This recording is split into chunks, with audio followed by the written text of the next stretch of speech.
Greetings, ladies and gentlemen. Welcome to today's edition of RE344, where I take old stories I've narrated and update into modern audio standards. This particular story is called Salute, written by Jurodan. Daddy, why do you do that? Roland lowered his arm and looked down at his pride and joy. Do what, son? Why do you put your hand on your head? His son blinked, looking at the ground, and stamped some of his feet as he tried to figure it out. Roland waited patiently as his son glanced up at him. You don't do it with everyone. You do it when Uncle Karazhan visits, and when you see patrols. He stuck his lip out. But you also do it with some humans. Roland smiled. It's called a salute. It's a human sign of respect. His son blinked once and twisted his head, his lack of understanding evident. Roland's smile lingered though, so his son did not feel worried that he had offended his father. I know Uncle Karazhan and the patrols keep us safe, but why do you use a human sign of respect? Do you respect the humans? Of course I do, Roland chuckled. They keep us safe too, his son stared. But they're so small. They are, Roland admitted, but they are still strong and persistent and wise. They were even wiser than us, and we have learned much from them since they became our allies. His son frowned a little. I guess the humans in class are smart. They usually get the answers before us, but when we understand, it's not a competition, son. In school, you and they are still learning, but our kind has learned from them. Roland paused. Let's go to the park, and I'll tell you more about it. His son beamed. He didn't need any excuse to head there. Roland set a slow pace so his son could keep up. Many years ago, our people were attacked by the Bee-Talk. They conquered several of our colonies, claiming the planets were theirs, and that we had to fight them. While we were fighting them, we found the humans. At the time, they were barely traveled outside of their system and had only colonized a few of their planets in the system. But those colonies were also under attack from the Bee-Talk, and because we were fighting the Bee-Talk and they were fighting the Bee-Talk, we helped them fight off the people invading their planets. The humans were very grateful, and they offered to help us. Roland's eyes grew distant for a moment. Sadly, we didn't think much of them, but we let them follow us, and they did follow us. They were small, but they stayed with us, fighting alongside us. They brought supplies and replacement weapons and ammunition for us as well as themselves. We still barely paid attention to them. I know I didn't. Roland went silent for a moment. Then he drew in a breath. And then I was hurt very badly. The words were an understatement, Roland knew. He had been so proud, so cocksure, and so arrogant that he thought himself invincible. He had been part of an assault galloping towards the Bee-Talk. He had taken hits, the Bee-Talk weapons burned, his sides and chest, but he had continued on. But then the explosion had caught him. Daddy? His son asked, worried. Roland glanced down at him and put a brave face. It's okay, son. Daddy was very hurt. The Bee-Talk hurt my legs, and I couldn't run. Why, I couldn't walk. His son's eyes widened in horror. But Daddy... Roland placed a comforting hand on his son's shoulder as they entered the park. The sight was lost to him as he thought of that moment. I wasn't able to fight anymore. I wouldn't be able to be part of the herd anymore. The charge had succeeded in pushing out the Bee-Talk, but it didn't matter for Roland. His legs on his right side were in ruin. It was a wonder he didn't bleed out before the humans and his own people reached him. The humans worked to lift him up, covering the stumps with gel to stop the bleeding.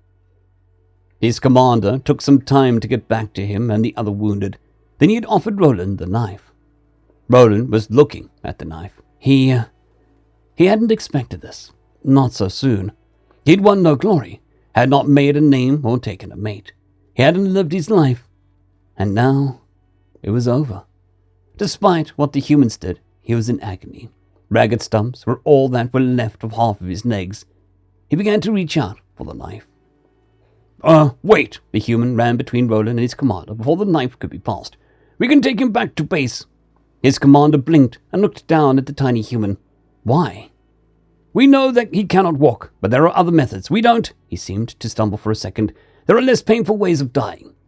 Roland blinked, but his commander's voice was harsh. He has earned a warrior's death.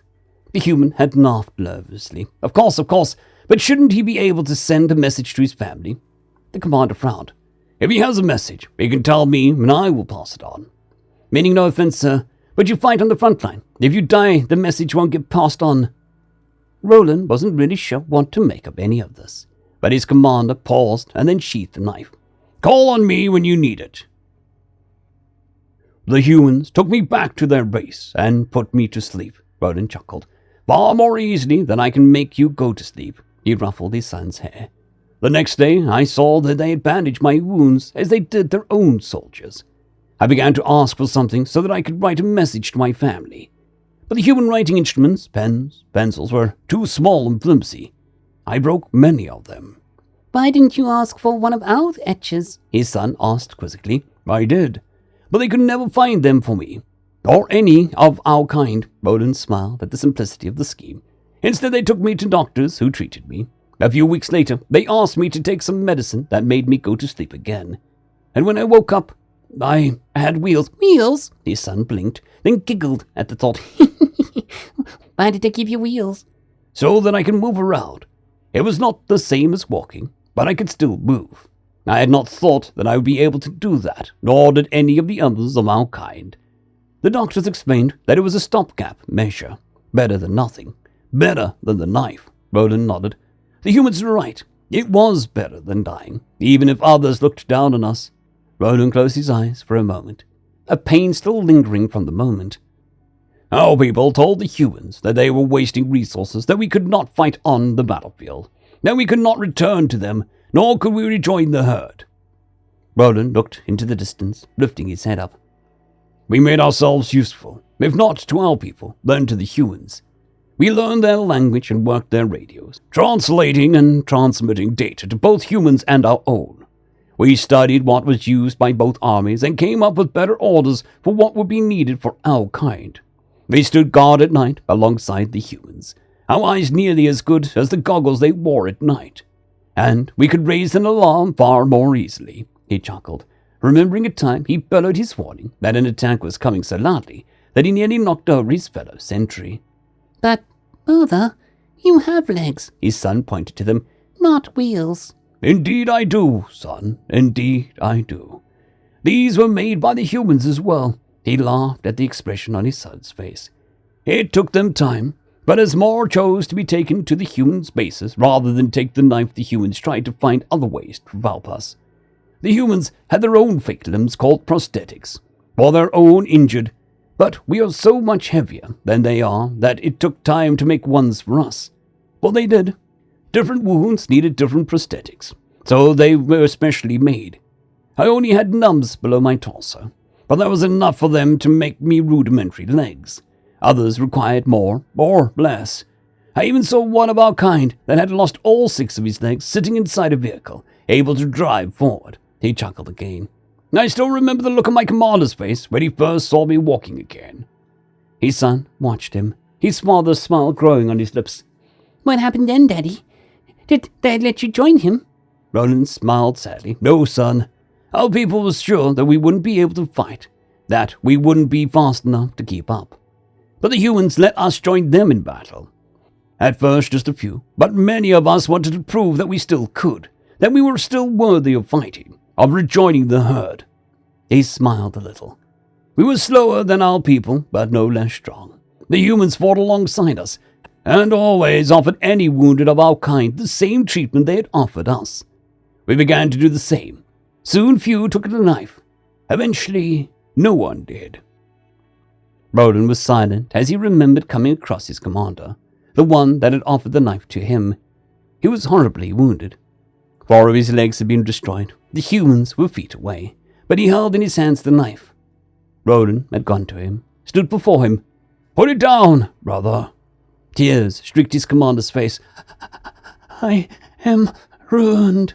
You can be made whole again. The humans will help you, if you will but let them. His commander shook his head. It would not be the same. No, it will not, Roland agreed, but placed his hands on his commander's shoulders. But it is better than the knife. Do not do the Betox work for them. Let the humans help you. If you doubt my words, ask yourself, how did I get here to tell you these words? Karazhan stared at him, pale and pained face, then glanced at the humans surrounding him, prepared to save him. The knife slipped from his hands, barely making a sound when it hit the ground. Eventually, Roland led his son to the monument commemorating this battle, the first battlefield that the humans had gathered wounded of both races, the battlefield where he had fallen. A great warrior of his kind, wounded and lacking half of his leg, still stood proudly, his wounded flank held aloft by dozens of humans. We owe the humans much, and they have stood with us. Without the humans, I would not be here, nor would you, my son. His son stood in silent awe of the statue. The humans stand beside us. Their warriors have fought with us. They have defended us, and we defend them, and their doctors have saved many of our lives. We are proud to call them part of our herd, or perhaps we've become part of theirs. That is why I honor those who would stand ready to fight to defend us. End of story. I'd greatly like to thank our Tier 5 channel members, Casper Arnholtz, John Creighton, Manatharia, 050, Dragzoon WRE, and Elijah Silvercross. Thank you very much.